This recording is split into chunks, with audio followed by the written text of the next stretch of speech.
Welcome to the first critical conversation of the year. My name is Lawrence Ware. I am the Associate Director of the Center for Africana Studies here at Oklahoma State University. I'm very happy to have, I'm very happy to be home. I normally would be in my office doing this, but I'm very happy to be at home where you can hear my children in the background opening. It looks like he's opening Cheez-Its. Anyway, happy that you're here. I'm very excited to have a dear friend of mine, really he's more like a brother of mine, to be here. He just agreed to randomly drop in and have a conversation. I was expecting him to read, but he's not going to read because he doesn't know how to read yet. But we are going to have a conversation about his process. We're going to have a conversation about his process and how he got into the whole writing game. So my dear friend, Damon Young. Damon, what's going on, brother?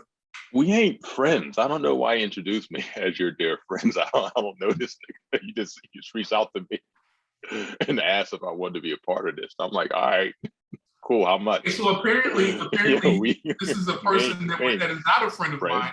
I don't know him. It's not like I know he is from Pittsburgh and went to Penn Hills High School. I just know that I read the book. Hey, if we were friends, you would have given me a heads up about a reading.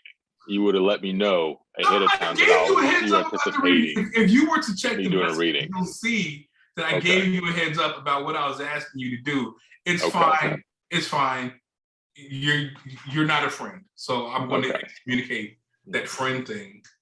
This is a guy by the name of Damon Young who wrote a book. Damon, welcome.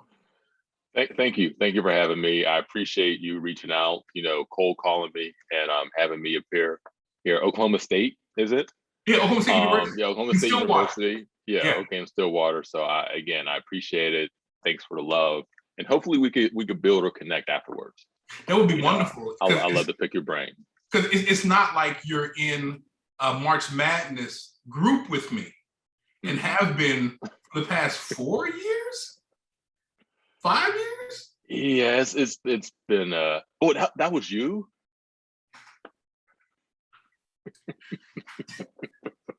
Damon, talk to me about your. Okay. I need everybody who's watching. I need y'all to know something. I hate this dude. I cannot stand him. If I saw him walking on the street, I'd stick my leg out and hope he fell down. Anyway, Damon, talk to me about how you got into the writing game, dude. Oh wow. I know that's a long story. But yeah. So I first developed an interest in writing, probably like in 7th or 8th grade, if we want to even go back that far, because I would get these take-home essays in English class at the time. And my dad would help me with them. He would rewrite them. Like he wasn't helping me. He was writing these fucking essays himself. And then I would get A's. No, he would get A's on the essays. And just that whole experience just exposed me to the power of language, to, what having a command of language enables you to do, enables you to articulate yourself, enables you to, to story tell. And I've always been a pretty aggressively introverted, and so having this new weapon at my disposal was a godsend. And now basketball was my thing at the time. I ended up playing ball, in high school, got a scholarship to college, and once I get to college and I recognize, like, hey, you know what, this professional basketball aspiration that I have just ain't happening. I focused more on the writing. I ended up being I went to school in the late 90s, early aughts. So this is when spoken word poetry was a thing. And I wanted to be Darius Lovehall. I started writing these really terrible, awful spoken word poems. I got my start doing that by going to the original hip hop lyrics archive and cut and pasting obscure song lyrics and then sending them to girls that I liked and saying that I wrote it. So I got my start by plagiarizing. Yeah. Okay. Wow. And then and it was Method Man. It wasn't even like some, I don't know, Shabam Sadiq or someone who wasn't like a mainstream. I was taking Method Man, Wu-Tang Clan Method Man, some obscure, lyric or whatever. So, but again, from then I started writing my own poems. Was that the Method Man when what's that song that he had with D'Angelo, from Makeups to Breakups? Well, you know what? It was from that album. It was from that album. It was a song called Street Love, and I remember that song. That obscure song that no one's heard of. Yeah. And that's where, I have Love Is Love. It's one of my tattoos, and I got that from Capadonna's verse on that song. Love is love, love, love is love, love. So anyway, I started writing my own poetry. Then I ended up being the editor of the Black newspaper there on campus at Canisius. And then once I graduated from college, my cousin reached out to me and was like, hey, I want to build you a website for you to archive your poetry. Because at that time, the only way I kept my poetry online is I would email it to myself. So she was like, you know what, let me build a centralized location for it. And also, while you have this website, you could do a thing called blogging. And I'm like, okay, whatever. I just write, I just journal, and people read it. And she was like, yeah, that's it. So this is the early 2000s. This is 2002. Okay, this is 2002. So this is around the time when blogs are blowing up. Yeah. This is when I started my first blog in 2002. Now at the time, I graduated from college. I ended up working as a teacher at Wilkinsburg High School in Pittsburgh. They let you teach? But I'm shocked. They did, even though I can't read.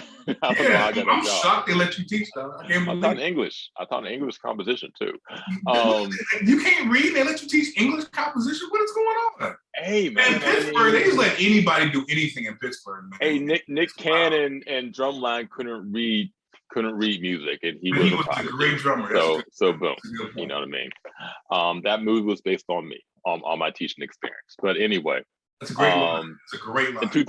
In 2004, I ended up meeting a person by the name of Panama Jackson, and he had a blog. I had a blog. We became friends. The Black blogosphere was very insular at the time, and we stayed in contact. And in 2008, we created a blog called Very Smart Brothers. Right. And DSB just continued to grow in audience and relevance, and ended up leading to me getting a job at Ebony Magazine as a contributing editor, and then led to me getting a book deal with HarperCollins, a 2-book deal, and then our blog got acquired by Univision, which at the time owned Gizmodo Media Group, which was the platform that Jezebel did spend, AV Club, The Onion, all those sites, Lifehacker, The Root are on, and we became a part of The Root. And since then, I've written for New York Times, for The Atlantic, for GQ, Esquire, and I have my first book came out a couple years ago, and I'm working on a couple things now. So that is my long journey, because it's been, it hasn't been, you get in a car and you get the Waze directions that give you like the quickest way to get somewhere. And maybe this was the quickest way for me to get here. But, my first job was teaching. And then after teaching, I ran an after school program. Then after that, I worked at a YMCA in McKeesport. And then after that, I was working at Duquesne University, in a college prep program in a school of business. And I was doing all of this while I was still blogging. And I didn't make the decision to write full time until I was laid off from my job at Duquesne University in 2009. So it wasn't necessarily that I made the decision to write full time. I was forced to make a decision about where I was going to go, career-wise, what I was going to do for the rest of my life. And I decided that, what, it was during a recession, so I was able to collect the long-term unemployment, and I decided to give it a go with writing and see if I could make a career out of it. And you're doing okay. You're doing all right. You got a couple dollars. Can I borrow $5? Can I borrow $5? We'll talk about that later on. But nevertheless, so one of the things that I'm interested in, and we'll get into the book and we'll talk about the stuff that you're interested in as far as writing is concerned. I have some ideas. I don't know you that well, but I have some ideas from reading your book.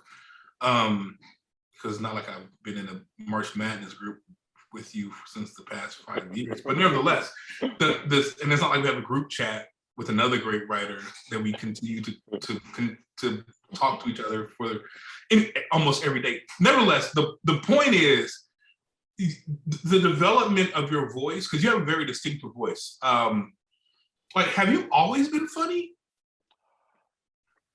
Because you literally just won an award for being funny. Have you always been funny? Yeah, the Thurber for American Humor, the book "What Does It Kill Makes You Blacker" did win that award. It's funny because I got the award. My book came out in 2019. This was a 2020 award, but I just received it 3 months ago. 3 months ago, so it's the timeline is all kind of screwed up, maybe COVID related. Yeah, but yeah, okay. So there was an interview that I saw with Michelle Cole, who is the creator of "I May Destroy You," which I thought was just a spectacular, masterpiece, of a show. And in the interview, she talked about how, well, the person asked her, why do you include, I'm paraphrasing, why do you include humor, inject humor in these situations that are very, violent and sober and serious, because the show dealt with sexual assault and consent and, all this very heavy and very serious topics. And her response was that I don't inject humor. I just don't remove it. And when I heard her say that, I was like, that's the answer. That's it right there. And that's just how I see the world. I've always, seen the world with, I don't know, I've always been more in tune to the absurdity, to the and also to the anxiety and to the angst that I feel. And I think that when you experience those sorts of things, then humor can be an alleviator. Humor can be a source of, I don't know, a source of catharsis, a source of self-care, a way of just being able to navigate through the world when things might be a little sticky or a little cloudy or a little muddy for you. And so that voice that you're talking about has been developed over, I'm 42 years old, so over 42 years. Now, there's one thing, there's having a voice, and then there's learning how to be funny on the page. And that's something that also took a while. And, the first book that I can remember making me laugh to the point where I actually literally threw the book was Angela Nissel's Broke Diaries. And I read that when I was in college. If you haven't read that, I feel like a seminal text, for humor, for like first person. It's a quick read too, and it talks about her experience as a student at Penn, University of Pennsylvania, and so The Broke Diaries is a book that, again, I read it, and I also paid attention to how she constructed her sentences and the rhythm she used, and how she employed punctuation in a way that will allow her to for a joke to land. Because humor, and again, I feel like talking about how things are funny is not funny at all. It is like the boringest shit of all time. But humor follows a lot of the same patterns as music does, a lot of same rhythms, a lot of same, crescendos, beats or whatever. And also horror. Humor, horror, and music are very, very similar in terms of just how they, how they build up, and then there's the punchline, and the punchline is the surprise. And so The Broke Diaries is one. Catch-22 by Joseph Heller. It's something I read when I was in college, and that's another, that's another work that, that's a classic that made me laugh out loud. And there's books, and there's authors today. Samantha Irby is hilarious. Nafisa Thompson Spears, Hits the Colored People. There are points in that book. There's two chapters in particular that are some of the funniest bits of work I've ever seen. Rion Scott also is hilarious in his work. And so I try to find people who I think are funny. I read their work, I study their work. I also watch a lot of stand-up, and I read, I read the transcripts, and I read, I read scripts of comedies, and just try to study. Okay, this is how you construct a joke. This is how you construct a punchline. This is how you tell a funny story. This is what you do. And so, yeah, there's a sensibility that I bring to it, but there's also like a hidden, scaffolding or construction that happens that enables me to be able to do it. So let's But then talk now.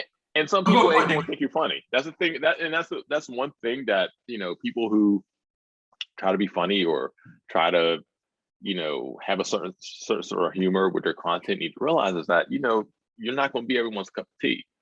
There's some people. I mean, there's some really popular comedians that I just never like. You know what?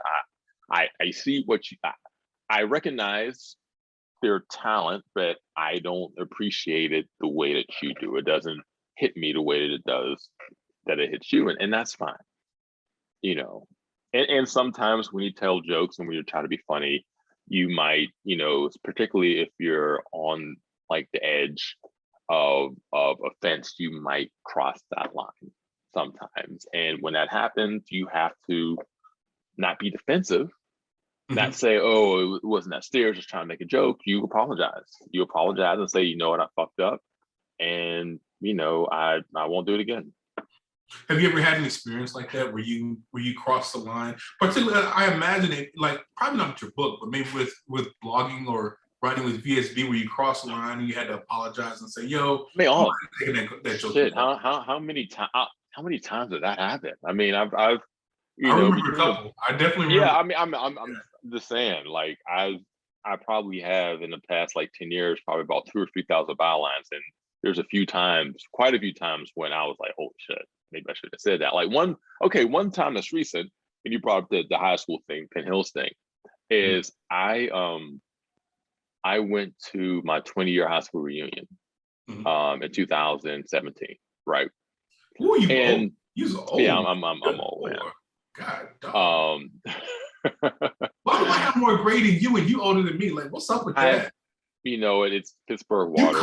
You color your hair. I don't do this. Nothing. You do. No, man, you color your hair. I refuse to accept the fact. Why do I have more grade but juice in the berry? I think all the lead in the water keeps my hair black. I think that's what it is. I think all the things that I teach stress me out, and that's the reason why my hair is gray. Keep going. But so I went to my 20-year high school reunion, and it was a good time. I do think that social media has kind of made reunions obsolete because you already are connected with people you want to be connected to, for the most part. But I had a good time. People seemed to enjoy themselves. But, about a week later, I wrote about it. And I wrote about it with my usual snark and whatever, where and I don't think I was like mean or anything like that, but it was, that's something I should have left in draft. Let's put it that way. And there were people who went there who thought it was hilarious, who thought what I said was really funny, but there were some people who were like part of the planning committee who did not think it was funny. And I wasn't like naming names or or whatever. I was just talking about the absurdity of attending a reunion. But yeah, that's one really recent instance. I guess that was like 3 or 4 years ago, where I was like, yeah, I probably should have not published that at all. So again, sometimes trying to be funny, trying to bring some sort of mirth or levity or satire or whatever can go wrong. Yeah. And again, when that happens, you just have to own up to it and be like, you know what, I fucked up, and now I will try not to do it again. Yes. All right. So talk to me about now, because a lot of my students who are here, my area of specialization is philosophy of race. As I don't know if you know that or not, but that's my area of specialization. Like that's really. Are we continuing this bit? Are you continuing the bit where you don't know me? Go ahead, David. Continue the bit. Continue the bit. Go ahead. Continue the bit. While I pull out this no. I knew that. I knew that. I Googled. I knew that. Oh, you Googled it. Okay. Thank you for Googling me and not knowing who I am. I I should probably call you right now just so you can act like I'm not calling. But anyway, like, who's this? This dude called from Oklahoma. But I kind of low key forgot what I was talking about. No, I remember now. All right, so philosophy of race is my area of specialization, as you don't know, but a lot of the students here are for philosophy of race, and you have very unique ideas. Well, I'll put it this way: it's not unique for like me, you, Panama, Key, like our circle. But for many people, they might find your ideas on race to be unique. Now, help me understand how you developed your ideas about race. What are your ideas about race? What's your standard on the N word? Who can say it? All those kind of things. Talk to me about that. Well, I mean, I'm curious what you think it qualifies as unique. Well, again, for me, it's not terribly unique. I kind of fall right in step with you, but I've written for VSB for many years. So, I mean, we kind of have kindred spirits about that. But I think many people will be surprised that you use the N word prolifically, and you don't apologize for it. But you do have standards around who can and can't use it. Like you have an entire book entitled "What Doesn't Kill You Makes You Blacker." Like that. Those are relatively unique ideas about race. Yeah, I mean, yeah, and I'm, as you were saying, I nigga is probably it is my favorite word. My favorite word in English language. It's the English language's blackest and best Swiss Army knife. I mean, nigga can be a verb, nigga can be a noun, an adjective, an adverb, prepositional phrase, a sentence all by itself. I genuinely can't believe you like dropping the N word as many times as you are at an official thing. Like me and you talking is different, but like you just dropping it at an official university thing. Keep going. I mean, yeah, I mean, if you get the guy who wrote this book. I know you wrote the book. I know who I invited. Go ahead, man. Go ahead. Yeah. And it's like, okay, so my feelings about that word. Mm-hmm. All right. So when I was in 6th grade, I went to this, my parents took me out of the school I was at, and I went to the suburbs in Penn Hills to this suburban private Catholic school called St. Bart's. Okay. My dad wanted me in that school because they had this really great basketball program, and they also had good academics. Well, it was mostly about the basketball. It was about the basketball. So anyway, I get up to the school, and it's a predominantly white school. But this wasn't like affluent white. This is working class, Irish, Italian, Polish, ethnic Pittsburgh white. And one of the things that I was, disabused of immediately was, you come from the hood. You go out to the suburbs, you just assume that all the white kids are going to be soft, right? And these were not Pittsburgh white. Not Pittsburgh white. Not these white. No, man. No, these sir. are white kids that will fight you and will win. Like you. Absolutely. Right. So yeah, I learned that like the first week of school, like, holy shit, yeah, these aren't the soft white kids that are from Lake Egna or wherever the fuck these are, whatever. So recess, we're playing, we playing like football on recess, touch tab or whatever. And I noticed something, that the Italian kids have a name, have a word that they're referring to each other as jokingly. It starts with a D. It has 4 letters. I'm not going to repeat the word, but if you know slurs, you know what that word is. The Irish kids also have a slur that they're calling each other, jokingly. The Polish kids, and again, this is my first interaction with this language, with this part of the lexicon, where I had no idea that these that there were slurs for people other than Black people, and I knew that there were white slurs, but the white slurs I knew were just the like cracker and stuff like that, just general white slurs, but not like slurs for white ethnic groups. Right. So again, I'm 11, I'm 12 years old. I never heard these words before. I see my classmates, my friends, and people who would have meant to be my teammates on the football and basketball team using these words and using it with each other. And at no time during my entire time there did I feel a need or express an interest or a desire to repeat those words. Mm. Because I knew as an 11-year-old Their words. that Yeah. they were their words. Yes. They belonged to them. They could even use them in conversation with me, right? But those words belong to them. Belong to them, yeah. Belong to them. And again, that's the concept I recognized at 11, right? There was I had no need. I have my own words. I have my own words. I don't need to say yours. So how do you feel about white people who feel the need to say that word? Well, again, I think that comes from a perpetual guestlessness that many white people, many white people possess, where, and it stretches, this explains like manifest destiny and colonialization. I can't talk right now. And I just think that for many white people, they have a problem being told what to do and that they can't do a thing because they believe they have ownership over everything, including language. And so it's kind of like, I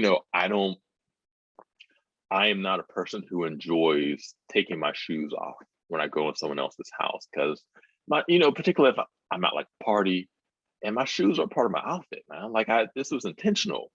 The shoes are supposed to match the jeans, that match the shirt, and I don't want to leave my shoes at the door because they're a part of my whole getup.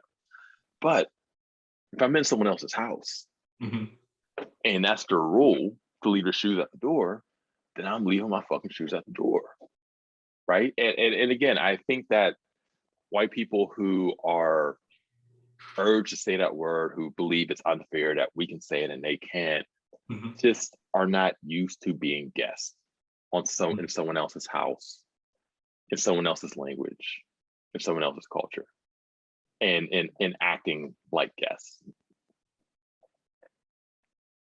That's kind of profound, dog. Like, you kind of smart. Like, I mean, like, you ain't that smart. No, but you ever thought about writing a book? You know what? People have told me. Work in the book. Yeah. Yeah. People have suggested that I should write a book. But yeah, like whenever I hear that conversation about that word, it's just like, you want to say it. Why do you want to say this word? Like, why?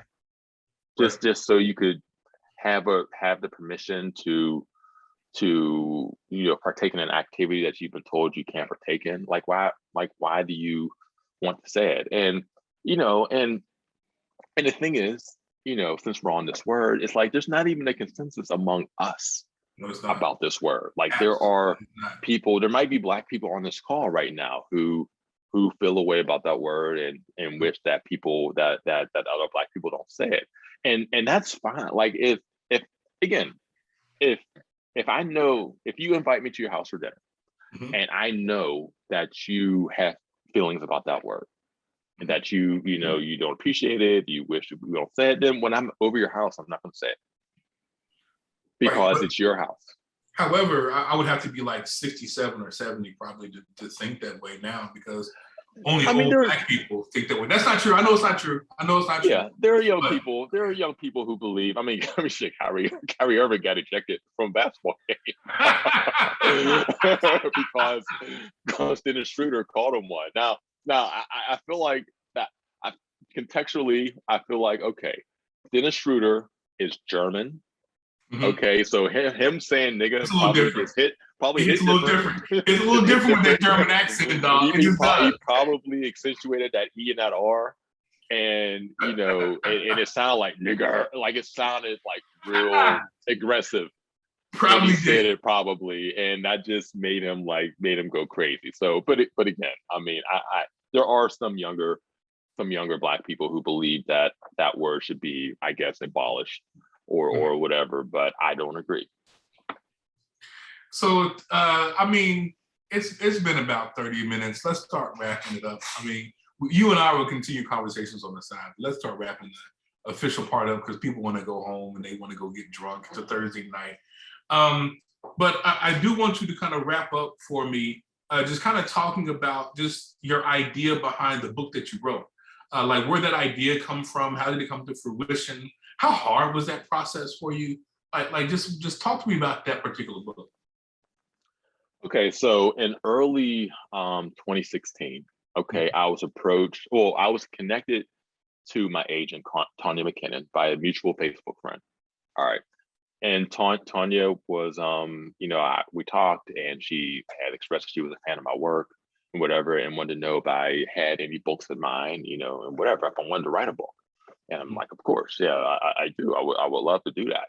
And so the idea that I had was going to be something very similar to Very Smart Brothers, where it would be a collection of essays about culture, about race, about pop culture, about silly shit sometimes, about sober shit sometimes, like one essay about redlining, another essay about grits, you know what I mean? And but with rigor, like I would go deep and actually have a serious and funny and, again, rigorous discussion about those points. And she was like, well, I think that's a good idea. I think a better idea would be to write a memoir. And a memoir where you're able to tell a story, you're able to have a narrative, and also you're able to get like really vulnerable and so and expository, and and allow people to connect to all of the anxieties and insecurities and self-consciousnesses that you will write about. And then you can also insert your insights on race and culture and sports or whatever into that narrative. And my first response was no, because that's my default, even though I knew she was right. I couldn't just admit it immediately. So I took a few days, and then I came back and I agreed, and we ended up, I ended up writing a memoir. And the initial title of What Doesn't Kill Makes You Blacker was actually Nigga Neurosis. And that's actually the title that was sold to HarperCollins when we created the book proposal and sold it to them. And nigga neurosis is a term I kind of coined about 5 or 6 years ago that encapsulates a state of being where you're perpetually questioning how your race has impacted your treatment. And this could be in a good or in a bad way. Like, for instance, if I go to LA Fitness and I go to play ball with a bunch of guys I haven't seen before, and they pick me first, right, because I'm black. It's like, black. Okay, yeah. Okay. Being black helps you in this situation. But on the flip side, if I'm driving and I'm followed by a cop, what I mean, and in neurosis, it is you not being sure if your race is the reason why you're being followed. Like you suspect it is, like you think it is, but you can never be certain. You can never be 100% certain. And that gap between the assumption and the certainty is where the neurosis begins, because it's like, how did this happen? Why did this happen? Whatever. So that was the initial title of the book, but we ended up changing it to What Doesn't Kill Makes You Blacker. And yeah, the book came out in 2019, early 2019. Writing it took about 2 years. What was the editing process? How hard was the editing process? I mean, because I'll put it this way, because editors are like the best friend of writers. Like you got to have a great editor to help. Do the process. So what was the editing process? Yeah, and just for for some added context, my editor at Echo is an imprint of HarperCollins. For people who don't know, my editor left Echo and went to Pantheon Books, which is an imprint under Random House, right? And I left Echo also, because that's how important an editor is. Yeah, that once you find an editor that you trust, a good editor, that you have, that's a good editor that you trust, that you have like a shared lexicon that understands you, then you try to hold on to that. Particularly someone who writes about the shit that I write about, where these just really deeply vulnerable, deeply I don't know, nuanced or whatever thoughts about race and about culture, about myself, about my own anxieties and insecurities, whatever. So yeah, the editing process. So you write, you send in the first draft. Before even that, and I don't know how much you want me to explain it to people on the call, you create something called a book proposal.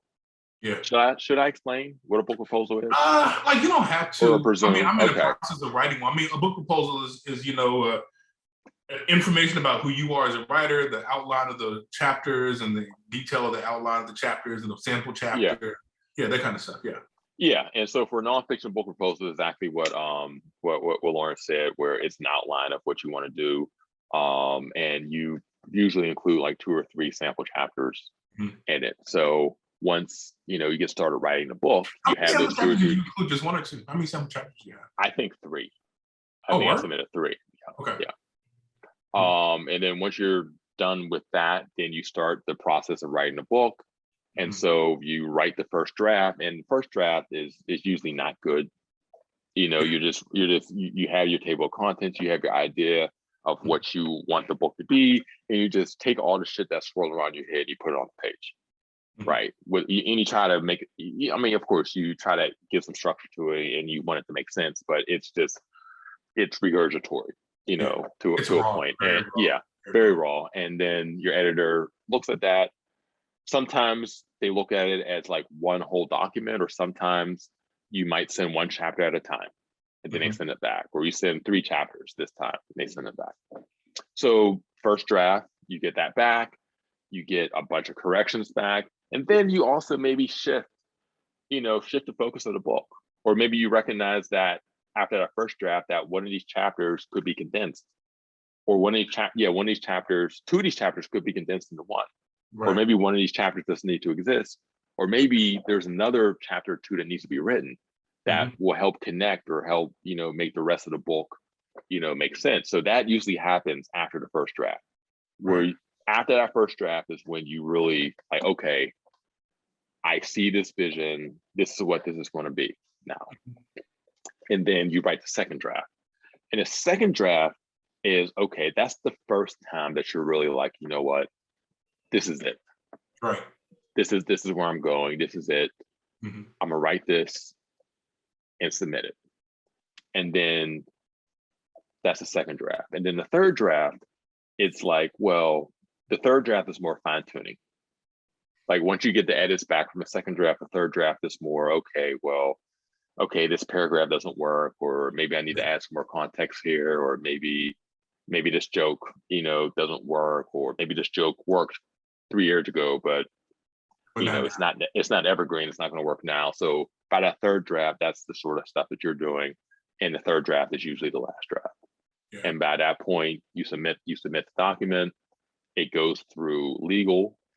It goes through copy edit, line edit, and then like I submitted my final draft in December, I want to say, of 2018. Okay. And the book came out, and the book was ready to go in March. The book was released in March of 2019. I think we covered everything. I think we covered the N-word. We didn't cover Kyrie Irving, but that's not a conversation that we need to have with these people, because they don't know us like that. But we didn't include Kyrie Irving. And my dog is sitting here, and she really wants to get up here and talk to you. And so since she wants to talk to you, it's probably time for us to end this particular conversation. I mean, I'm fine with that. Also, if you still wanted me to, I could do a reading. Like Negro, no, man, we good. Okay. I'm just saying. I'm here for you. I need you to appreciate the brilliance. The brilliance that you just experienced is me expecting you to do a reading. You showing up, didn't do a reading, but yet we still had a great conversation for 45 minutes. That's some brilliance on my part, dog. I need you to. Are there any questions? Is there a Q&A portion, or are we just done? No, we done. I'm not okay. Up to the Q&A portion. Okay. Because it's been 45 minutes, so we good.